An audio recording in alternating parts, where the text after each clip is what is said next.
Buenos días a todos. En este video vamos a hablar sobre el modelo que encontramos en las páginas intermedias, páginas 149 a 152 de este libro, Professional Real Estate Development, The Only Guide to the Business. No sé si el video lo alcanza acá a capturar. Finalmente, entonces, es un libro que se puede comprar y solicitar por Amazon. ULI significa Urban Land Institute. Y este video que vamos a analizar acá es el ejercicio que se encuentra en las páginas 149 a 152, que lo que nosotros hicimos fue finalmente transcribirlo a un Excel. Entonces vamos a mirar el ejercicio. Nos dicen que hay una unidad tipo A1, que son apartamentos de una habitación. Vamos a invertir en un edificio que tiene 80 apartamentos tipo de una habitación. Y acá nos dicen cuánto es la renta por pie cuadrado, que sería 1,22 dólares por, por pie, 1,2 dólares, 1,22 dólares por pie cuadrado en el arrendamiento. Cada unidad o cada apartamento tiene 725 pies cuadrados.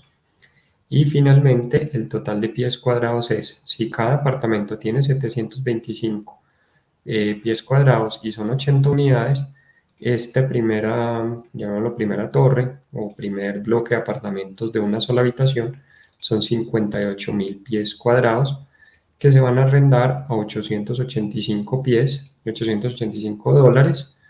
Cada una de las unidades, cada uno de los apartamentos se va a arrendar por 885 dólares. ¿De dónde sale que cada uno de los apartamentos se va a arrendar por 885 dólares mensuales? Pues multiplicamos las pies por apartamento por el valor por pie cuadrado. Si lo quisiéramos hacer en metro cuadrado, tendríamos que modificar esto, digamos, para estar adaptado a las unidades acá en Latinoamérica. Pero finalmente lo que nosotros quisimos hacer fue tratar de replicar al máximo el ejercicio del libro de Richard Peiser y Anne Fresh. Entonces aquí, ¿cuánto es la renta total? Vamos a tomar 885 dólares por cada una de las unidades por 80 unidades por 12 meses y eso nos da que este bloque de apartamentos en el año genera un ingreso de 849.000 dólares. Luego tenemos la unidad tipo B1, que es dos habitaciones, son 90, mientras acá tenemos 80 apartamentos, aquí tenemos 90 apartamentos, y el arriendo por pie cuadrado, pues digamos que es un poco inferior, 0,97 dólares por pie cuadrado. Finalmente, entonces, cada uno de estos apartamentos es de 1.050 pies cuadrados y vamos a mirar entonces cuánto es el total del edificio. El total del edificio son 90 unidades a 1.050 pies cuadrados por unidad. Vamos a mirar lo mismo, cuánto es la renta o el arriendo mensual por unidad, que es 1.019, que se obtiene pues, de multiplicar los pies cuadrados por el valor por pie cuadrado. Y al final la totalidad son 90 apartamentos a 1.019 dólares por 12, un ingreso de 1.099.000. La misma tabla, pero para apartamentos de 3 habitaciones, en este caso tenemos 30 unidades, el arriendo es 1,07 por pies, 1.300 pies por cada uno. Eso quiere decir que 30 unidades a 1.300 pies por unidad nos da un total de 39.000 pies cuadrados en esta torre o en este tipo de apartamentos. Y finalmente el arriendo mensual por unidad es 1.319, 1.391, corrijo, que es el tamaño del apartamento por el valor de arriendo mensual del apartamento por metro o por pie cuadrado. Este nos genera una renta anual de 500.000 dólares. Entonces la renta potencial, este primer driver que nos entrega el modelo de ULI, es finalmente un Gross Potential Rent, una renta potencial en la que tenemos 850.000 dólares, 1.100.000 y 500.000 dólares para 2,5 millones de dólares y otros ingresos, parqueaderos, concesiones, que son 40.000 dólares para una renta potencial bruta de 2.489.000 dólares. Son 200 unidades, 200 apartamentos, 30 más 90 más 80. Y finalmente el total de pies cuadrados son 191.500. Entonces la primera pestaña se llama Stage 1A Rental Summary, que es como la renta potencial. Donde todo estuviera funcionando bien, ¿cuánto sería como, llamémoslo en español, el máximo ingreso bruto que generaría la propiedad? Luego llegamos al proforma NOI. NOI significa Net Operating Income, un ingreso neto después de gastos, y es un proforma porque pues también trata como de encontrar cuál es el ingreso de cada uno de los apartamentos y de las torres. Entonces tengo un Gross Potential Rent de 2.489.000, que este sale del Stage 1A, de la etapa 1A, en eso empezamos en la Stage 1B. 2.500.000, la tasa de vacancia es 5%, lo que quiere decir que no toda la renta potencial bruta se va a obtener, sino que la vamos a castigar por el 5%. Y finalmente tenemos una renta ajustada, una renta bruta ajustada por vacancia, que puede ser, supongamos si tenemos 6 meses de vacancia, pues sería la mitad. El 5%, que es la variable que el libro asume, pues finalmente nos da una renta ajustada bruta de 2.365.000. Luego entonces viene la administración, que se calcula como un porcentaje de la renta después de vacancia. Esto pues uno podría decidir calcularlo con la renta potencial bruta para que no dependa de la vacancia, pero pues acá simplemente le colocan el 3.5% de administración de la propiedad. Los costos, ellos los llaman costos controlables, salarios, mantenimiento, reparaciones y mercadeo por cada apartamento, son $2.200. Y al fin y al cabo, si tenemos 200 apartamentos por $2.200 por unidad, llegamos a $440.000 de costos controlables. De nuevo, estamos tomando todos los datos e insumos que utiliza el libro para este ejemplo. Luego tenemos el valor del bien raíz. El valor assessed value es como el avalúo, y el avalúo en este caso es 15 millones de dólares, que es una variable de entrada. Entonces nosotros pues vamos a tener la renta potencial ajustada por vacancia, la administración, los costos controlables y un costo que sería como un costo, asumiría yo que es similar al predial, que es sobre el avalúo, un 2,6% de $390.000, y un seguro por cada apartamento, que es $275 por apartamento, de 200 apartamentos que nosotros tenemos. Pues finalmente entonces vamos a tener la suma de los gastos anuales. Entonces la suma de los gastos anuales son 55 de seguros, 390 de predial, 440 de costos controlables, 82.000 de property management, y finalmente esos son los únicos 4 costos que nosotros tenemos para llegar al Annual Net Operating Income, lo que se conoce como el NOI anual, que sería la diferencia entre la renta ajustada por vacancia, $2.365.000, la renta potencial ajustada por vacancia, menos los gastos anuales. Entonces tenemos un edificio evaluado en 15 millones de dólares que nos deja de NOI, de utilidad neta operativa, $1.397.000. Cuando ya tenemos el $1.397.000, el modelo de ULI nos lleva a la etapa 1C, que es encontrar el máximo crédito disponible. Entonces el maximum loan amount o máximo crédito disponible finalmente es el de lo que genera el inmueble de Net Operating Income, cuánto deberíamos solicitar como crédito. Este taller de Uli Guide to Business y esta plantilla también se estudia en el curso de Teo Nicolais, un profesor de la escuela de extensión de Harvard, que es Harvard Extension School, que es un curso corto de bienes raíces, se llama Principles of Real Estate Investment, y más o menos ahí fue donde aprendimos a realizar Principles of Real Estate Investment, el Harvard Extension School, y ahí más o menos aprendimos, más o menos no, ahí fue donde realizamos este taller inicialmente, y luego pasamos entonces a hacer este ejercicio, pero es un modelo muy similar al que se explica en el curso de Harvard. Nosotros acá tenemos un Proforma NOI, un Net Operating Income de 1.397.000 y un Cap Rate de 9%. Un Cap Rate es finalmente, o digamos la fórmula de Cap Rate para los que no están acostumbrados a trabajar en bienes raíces, pues es finalmente lo que entrega un apartamento de Net Operating Income, de utilidad neta, versus el valor del inmueble.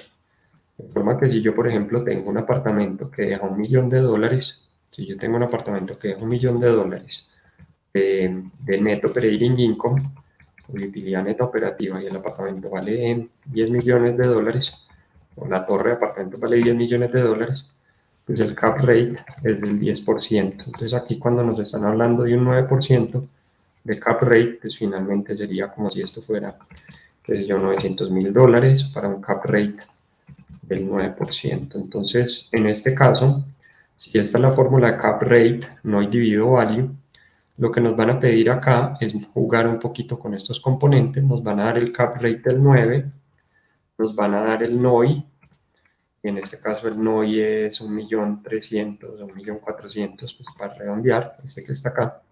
Entonces nos van a pedir despejar el value. Entonces despejar el value de esta ecuación, pues este pasará a multiplicar este a dividir, sería finalmente 1.397.000 dividido 9%, un valor de 15.528.000 dólares, que coincide con el valor de entrada que utilizamos para el avalúo del predial de 15 millones de dólares, o por lo menos se acerca. Si tengo una propiedad que tiene un avalúo de 15.528.000, se la puedo vender a un comprador que quiera ganarse el 9% anual con un neto de 1.397.000, sería otra forma de expresarlo, pues tengo que calcular entonces el máximo crédito posible. Una primera opción es que nos presten el 70% del inmueble, maximum loan to value es 70%, en la que nosotros podemos ir al banco y decirle: tengo un inmueble que tiene un NOI potencial pro forma de 1.400.000, con un cap rate del 9, eso vale 15.528.000, présteme usted a banco el 70%, y esa es una de las opciones. Acá tenemos la tasa de interés anual y el plan de años de amortización. Miren que es un modelo muy norteamericano, la tasa annual percentage rate de 6,5%, y un modelo a 30 años que también nos va a servir para calcular un indicador. Entonces, en esta primera variable, porque estamos encontrando el maximum loan amount, en esta primera variable lo que vamos a encontrar es que nos presten el 70%, pero no necesariamente ese va a ser el ganador. Pueden existir otros. Tengo entonces un monthly net operating income que viene del 1.400.000 dólares de NOI dividido entre 12. Le pongo una cobertura es pues finalmente cuántas veces este NOI va a cubrir el pago mensual, pago que incluye interés y capital, y finalmente entonces lo que esto me va a decir con el indicador de cobertura inverso es que el pago mensual máximo NOI dividido Debt to Coverage Ratio es 93.172. Esto tiene tanto interés como capital. Entonces aquí viene un juego de matemáticas financieras en donde tenemos que encontrar si esta es la anualidad, cuál es el valor presente. Entonces vamos a tomar el valor presente vamos a tomar, primero nos pide la tasa, que sería 6.5 dividido 12, con eso convertimos la tasa efectiva mensual.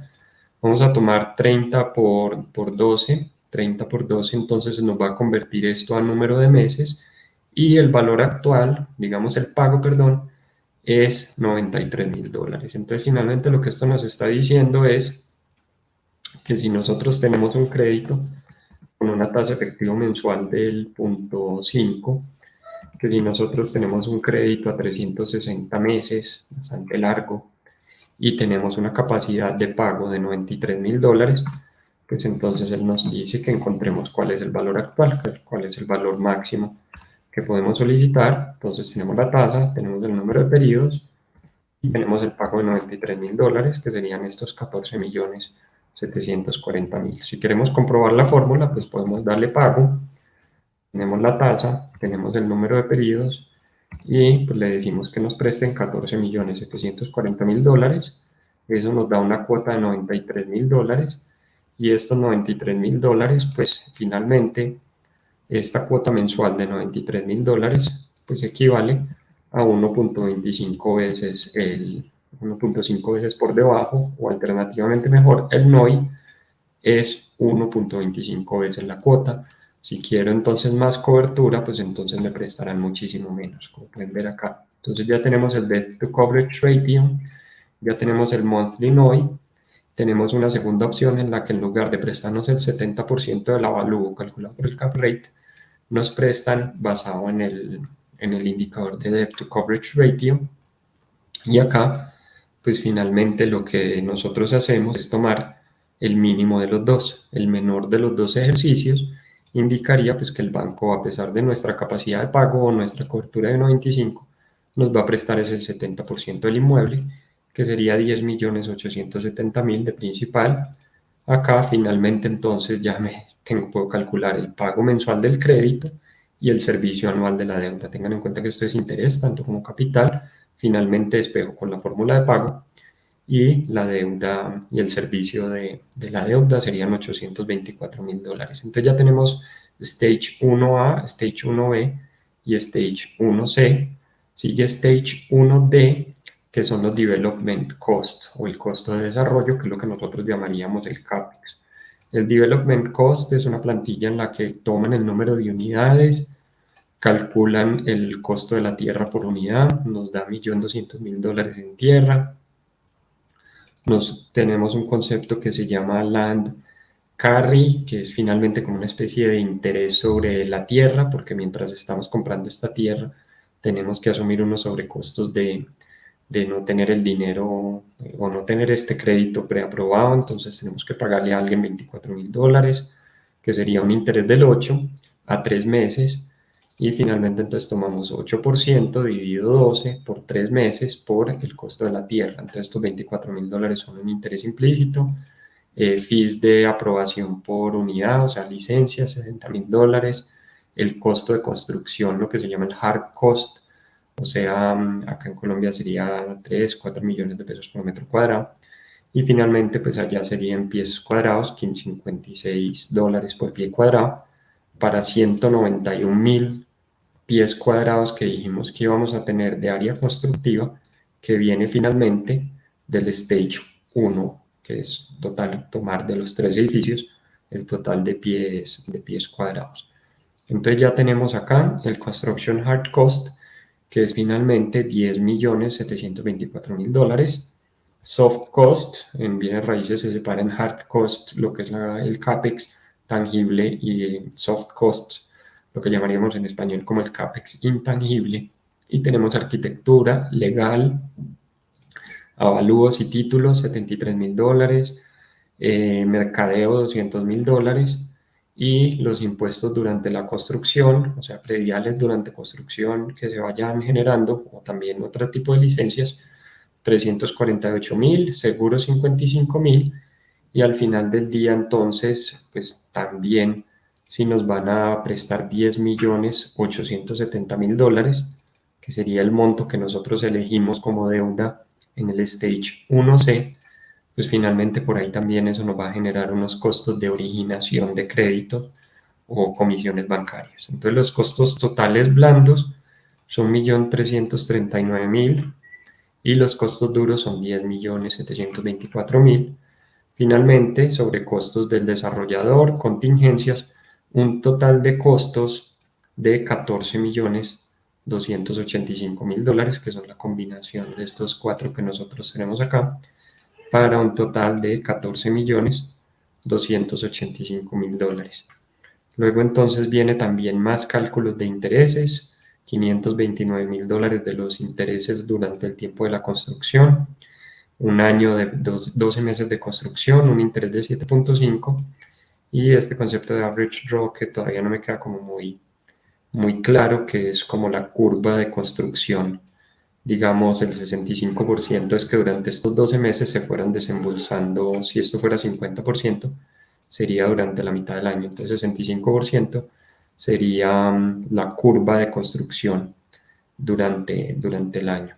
El costo de construcción antes de una reserva de efectivo son 14.815.000, y acá la reserva de efectivo pues finalmente es, bueno, pues garantice, asuma que mientras usted está entregando los apartamentos tiene un 47,5% de ocupación promedio, y en el primer año entonces usted tiene que tomar la renta potencial mensual, 12 meses 47, calcular cuánto es la renta estimada mientras se va llenando, y al final tomar los gastos de ese primer año, NOI during lease-up sería la diferencia, es decir, el primer año el Net Operating Income, a pesar de que nosotros tenemos un ejercicio con un NOI, un Net Operating Income esperado de 1.400.000, este NOI during lease-up es de 215.000 dólares, lo que quiere decir que tenemos que tener como una especie de reserva. Annual Construction Interest during lease-up, o sea, el interés que está por aquí mientras lo estamos arrendando. Y al final él nos dice que tenemos que tener una reserva entre el interés de la construcción mientras estamos alquilando los apartamentos, menos lo que los apartamentos van a generar ese primer año, que de una renta potencial bruta, de un NOI bruto de millón, no recuerdo acá el NOI bruto cuánto es, de 1.400.000. Finalmente, él dice que el primer año uno solo recibe 214.000 dólares porque hay una rampa de ocupación. Entonces necesitamos una reserva de 600.000 dólares y al final entonces lo que nos dice el ejercicio, según este Stage 1D de Development Cost, es que tenemos que sumar 14.800.000 más 600.000, todo el proyecto, lo que nosotros en evaluación financiera de proyectos tradicional llamamos un CAPEX, es que el proyecto cuesta 15.416.000. Ese es el costo de desarrollo o el CAPEX del proyecto, que en realidad no lo entrega un financiero, lo entrega el Departamento de Operaciones e Ingeniería. Luego sigue en una etapa 1E, que es una etapa como de variables de salida, es una etapa como de ratios simples, donde tomamos el NOI de 1.400.000 contra el costo total y tenemos un retorno overall cap rate de 9,1%. Tenemos un net operating income de 1.400.000. Tenemos un annual debt service de 824.000, lo que sería la cuota de interés y capital, y cash throw off es la diferencia entre el net operating income y la cuota, finalmente nos da 573, y acá pues hay implícito una cobertura que finalmente decidimos que sería una cobertura de 1.7, no tomamos la cobertura de 1.25 porque solicitamos el crédito con el avalúo, con el 70% del avalúo. El costo total del proyecto es 15 millones, la hipoteca es 10.800.000 y el equity es 4.546.000. Esto es lo que en finanzas corporativas muchas veces llamaríamos como el equity to asset o el debt to asset, que sería debt to asset, sería este, dividido este, no sé, ahorita porque reviso este me genera este error, pero finalmente sería entonces esta diferencia. Vamos a tomar equity dividido asset, que sería como la estructura de capital, si lo quisiéramos llamar así, donde estos dos suman el 100%. Luego tengo un cash return, que es finalmente cuánto me quedó después de pagar la cuota contra lo que mi accionista invirtió y él se ganó un 12,6%. Entonces miren que es bastante interesante este libro porque empieza a trabajar como todos los bienes, todas las etapas de un proyecto de bienes raíces en diferentes etapas y saca unos ratios muy simples. El proyecto tiene un cap rate del 9,1 y el cash on cash return es de 12,6%. Entonces va siendo un proyecto que es interesante. Finalmente, tenemos una variable como de salida. Si tenemos un proyecto que tiene un NOI de 1.400.000 y el comprador se quiere ganar un cap rate de 8,5, tenemos un valor, un cap value, un capitalized value más alto, un valor de 16,442. Este valor pues simplemente se obtiene value es igual a NOI dividido cap rate, que es finalmente la esencia de la evaluación de proyectos inmobiliarios. Como el costo del proyecto es 15 millones, lo que este Simple Ratios nos está diciendo es que nos ganamos 1.025.000 dólares solo comenzando. Luego sigue, ahora sí ya un modelo tipo libro, pues tipo modelo financiero, en donde ya tenemos que empezar a construir un modelo intertemporal. Vamos a tomar el costo del proyecto sin la reserva y la tierra, porque tienen diferentes depreciaciones, diferentes amortizaciones. Vamos a tomar la estructura de capital, que ya la habíamos definido, la tasa de interés, los años de amortización y la cuota. Tenemos la construcción, la depreciación. Miren que la base de la depreciación se construye sobre los activos que excluyen la tierra, que sería en este caso, pues finalmente el costo total del proyecto menos la tierra, pues porque los terrenos no son depreciables, 27,5 años y una depreciación de línea recta que el libro calcula. Luego tenemos lo que es una tasa o una tabla de amortización tradicional de los 10.870.000 dólares, que si corremos el modelo hasta el año 30, debería dar cero. Luego tenemos el cálculo de la depreciación acumulada, la tierra que no se deprecia, y aquí tenemos un valor en libros.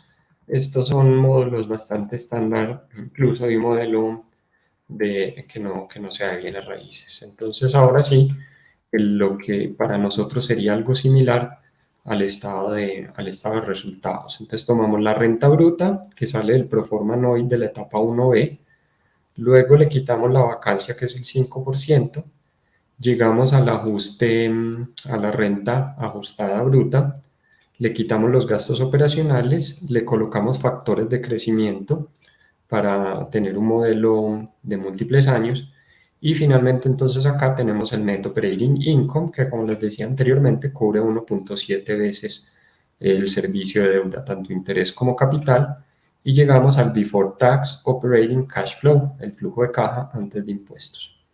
Luego vamos a tomar entonces este cálculo, porque esto no es un estado de pérdidas y ganancias, esto no es un PIG. ¿Por qué? Porque en el PIG el pago de la deuda solo incluye los intereses. Entonces aquí en esta parte que se llama Tax Calculation del libro es lo que a mí se me pareció más como un estado de resultados. Entonces tomamos el Net Operating Income de 1.397.000, le restamos el interés de la tabla de amortización del Stage 2, miren que aquí saltamos a una etapa 2 porque quiere decir que el proyecto cumplió con estos criterios de evaluación, y le colocamos la depreciación, que también es deducible de impuestos, le colocamos el impuesto que pagaría, o sea, el taxable income, o sea, lo que nosotros llamaríamos como una especie de utilidad de impuestos, pagamos un 28% de tax, y acá esto es como lo que se me parece a mí a un PIG, a un estado de resultados, y este que está por acá arriba sería como lo que se me parecería más a un flujo de caja.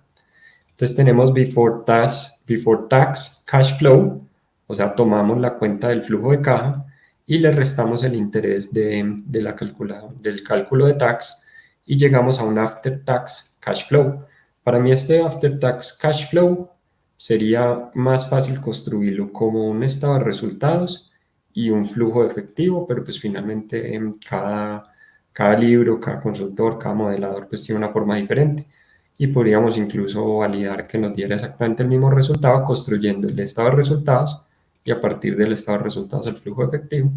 Pero en este caso digamos que acá pues simplemente el libro nos está diciendo que después de restar los impuestos el cash flow es positivo. Entonces vamos en el Stage 2 y ahora vamos a calcular el precio de venta. Entonces el precio de venta es, si nosotros tenemos un inmueble que genera 1.400.000, 1.400.000, 1.500.000 y al final 1.661.000, si tomamos un cap rate de salida del 8.5, entonces el valor de la compañía, o el valor de reventa, perdón, de la costumbre, el valor de reventa del inmueble es 19.549.000 dólares de sale price del exit cap rate. Entre más alto sea el cap rate, quiere decir que el inversionista que va a comprar quiere ganar menos, menor es el valor de la propiedad, y viceversa, entre menor sea el cap rate, quiere decir que el comprador va a ganar menos, y finalmente entonces la propiedad va a valer más, porque la fórmula de valor de los bienes raíces pues es el NOI dividido el cap rate, es una regla de 3. Es paradójico porque cuando somos los dueños del inmueble queremos que el cap rate aumente, pero cuando queremos vender queremos que los cap rates disminuyan para poder vender más caro. Hay una cierta paradoja en los bienes raíces. Tenemos que pagar las comisiones de venta, lo vendemos por 19 millones de dólares y nos queda faltando 8 millones de dólares de la hipoteca. De los 8 millones de los 10 millones 700 que solicitamos, creo, nos queda faltando de la etapa 2 de book value, pues finalmente tenemos que vender la propiedad y pagar lo que nos quede faltando de la hipoteca, que es 8 millones 018, que es el ending balance de la tabla de amortización, lo que quiere decir que antes de impuestos de ganancia ocasional nos van a quedar 10.748.000. Todos los impuestos pues los tomé del libro. Hubo 2 o 3 impuestos que finalmente entonces son, digamos, complejos, y cuando uno está hablando de tax es muy bueno pues que como financiero uno se asesore de un tributario y no nos limitemos simplemente a la modelación, eso es importante. Aquí la ganancia ocasional, pues vamos a la etapa 2 de Book Value y nos dice que el valor en libros después de toda la depreciación ya es 7.389.000, lo que nos quedó del activo depreciado, y la ganancia ocasional pues es la diferencia entre la venta después de comisión y el valor en libros. El libro utiliza un 17% de tax on capital gain, lo que quiere decir que tenemos que pagar 1.934.000 de impuestos de ganancia ocasional para un after cash flow from sale after tax de 8.814.000. Entonces, hasta este momento lo que hemos hecho es identificar cuánto va a ser la renta potencial, cuánto va a ser el net operating income, cuántos son los costos de construcción, cuánto es la tabla de amortización después de pagar las cuotas, después de haber validado que el inmueble es capaz de pagar las cuotas, y finalmente con el valor en libros, cuál es el impuesto de ganancia ocasional, pero todavía no tenemos una medida de la rentabilidad. En los simple ratios, él ya nos trató de avisar que la rentabilidad va a fluctuar alrededor del 12,6 o del 9,1, pero tenemos que demostrarlo con un modelo intertemporal, que es el modelo de tasa interna tasa interna de retorno. Entonces nos entregan tres TIR, en inglés ARR, Internal Rate of Return. La primera, desapalancado, el proyecto sin deuda. Esto también lo hacemos mucho en finanzas corporativas, hacer el análisis del proyecto sin deuda, y tomamos entonces un total before tax cash flow de 15.416.000, que es el costo del proyecto contra el NOI. Entonces, cuando comparamos esto en un mundo en el que no hay financiación y no hay impuestos, el proyecto es bueno, porque el proyecto pues, nos cuesta 15 millones y nos deja 1.400.000, y eso nos da una tasa interna de retorno de 10,6%, asumiendo que vendemos el inmueble a 19.549.000. Miren que aquí no hay, es un mundo, como el nombre lo dice, un leveraged, sin apalancamiento, sin deuda. Luego tengo entonces el after tax ARR, pero este internal rate of return es como lo que llamaríamos en finanzas corporativas algo similar como al flujo de caja al inversionista, porque aquí tenemos una inversión de 4.546.000. Este es el flujo de caja, este es el flujo de caja después de impuestos, y este es el flujo de caja después de pago de deudas. Entonces, finalmente acá este me da una tasa interna de retorno si logro vender el inmueble y pago todos los impuestos, pago la deuda, pago la ganancia ocasional, que es este 8.814.000, para finalmente tener una tasa de retorno, una tira apalancada del 14,7%. Hay unas medidas de retorno simples, el NOI dividido el proyecto, 9,1, esto también es como una especie de cap rate, y un after tax cash flow sobre equity, que es lo que en finanzas corporativas se parecería un poquito a lo que nosotros llamamos el retorno sobre el patrimonio ROE, porque finalmente estoy mirando cuánto me deja de caja después de impuestos contra lo que el inversionista entregó de patrimonio, y sería una especie de medida de la rentabilidad del inversionista. Esto que está acá ya no es del libro. Lo que yo quise hacer, pues más como valorador de empresas que como valorador de proyectos de bienes raíces, fue simplemente tratar de homogenizar los lenguajes. Entonces hice un income statement de 2 millones, pagué los impuestos, tomé los intereses, la depreciación, los egresos operacionales, y miren que traté de hablar el lenguaje entonces ya de la valoración de empresas, porque le coloco, o de la evaluación financiera de proyectos en finanzas corporativas tradicionales, un income statement, luego un cash flow, y miren que efectivamente yo acá demuestro que este cash flow se parece o es exactamente igual al de los modelos de etapas de la compañía. Entonces tengo net income, le reverso la depreciación, le quito la inversión, revendo la propiedad, solicito deuda, pago deuda, y al final entonces acá valido la devolución del capital, acá hago los juegos de ventas, y acá pues hago el cierre de balance más como una especie de control de mi parte para entender las etapas del modelo de Uli. ¿Qué les sugiero entonces? Les sugiero que repitan este mismo ejercicio, que busquen, consigan el libro Professional Real Estate Development de Uli Guide to the Business, tomen la página 149 a la 152 y reconstruyan toda la información. De esa manera tendrán un modelo de valoración de bienes raíces y profundizarán en el estudio de esto. Espero les haya quedado claro. Nos vemos en un próximo video.